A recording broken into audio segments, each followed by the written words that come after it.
Снова здравствуйте, и теперь я делюсь с вами вторым рецептом со специями против простуды. Этот рецепт мне посоветовал мой индийский друг, монах Ананд Сарасвати. Ананд, большое спасибо. И этот рецепт несказанно помог моей маме, которая страдает хроническими бронхитами.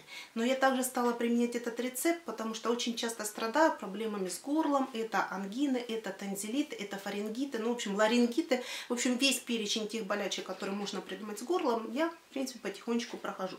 И этим рецептом пользуюсь. Нам понадобится мед, молотый имбирь и молотый черный перец. Перчику особое условие. Берите перец максимально мелкого помола. Так вот, смешайте 2 чайных ложечки меда с четвертью чайной ложки молотого имбиря и молотого перца. И у вас получится вот такая вот желтовато-коричневая красивая смесь. Смотрите.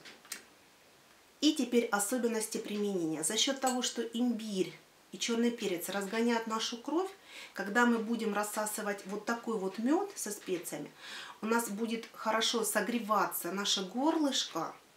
И у кого сухой навязчивый кашель, кашель ваш быстро увлажнится, и вам будет легче дышать. То есть не так больно будет дышать.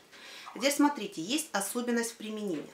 В детстве нам наши мамы и бабушки всегда говорили: быстренько ложку меда под язык и рассасывай. И мы вот эту самую ложку меда рассасывали в течение полуминуты.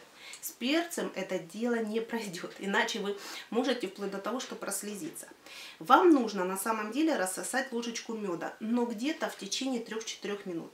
Ананд мне посоветовал, чтобы не ускорить этот процесс и не прослезиться, берете ложечку, буквально слизываете с пальца. Вот таким вот образом. То есть не ложку вы очень быстро рассосете, а берите с ложки, макайте мед на палец и с пальца слизывайте. Что вы чувствуете? Легкое жжение поначалу. Но вот этот перчик, он смягчается за счет меда. И достаточно приятные, комфортные ощущения. Ням-ням-ням, я бы даже сказала. Так вот, в течение нескольких минут, по личному опыту говорю, у вас проходит боль в горле. То есть, если вы не могли раньше глотать, то после вот ложечки с медом вы начинаете спокойненько глотать. А у моей мамы, которая, вот я уже сказала, хроническим бронхитом, кашель увлажнился через сутки. Просто потрясающе. Никто никогда не верил.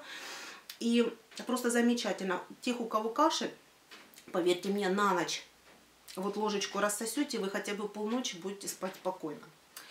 И еще нюанс. Если вы рассосали ложечку, вам вот таких вот процедур нужно сделать 3-4 в день. То есть 3-4 ложки с медом, с перцем и с имбирем молотым вы должны рассосать в течение дня. После того, как вы мед рассосали, ну хотя бы полчаса не пейте. То есть дайте ему поработать, дайте перцу и имбирю поработать. Вот такой вот потрясающий, простой, но очень эффективный рецепт.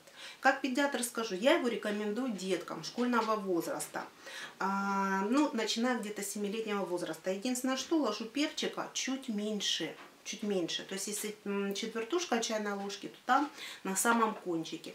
Ну, и детям то же самое очень помогает, а тем более нравится слизывать с пальцев. Просто замечательный рецепт. Еще раз Ананду спасибо. Помним, что вам нужны всего лишь навсего 2 специи и мед. Это имбирь и молотый перец.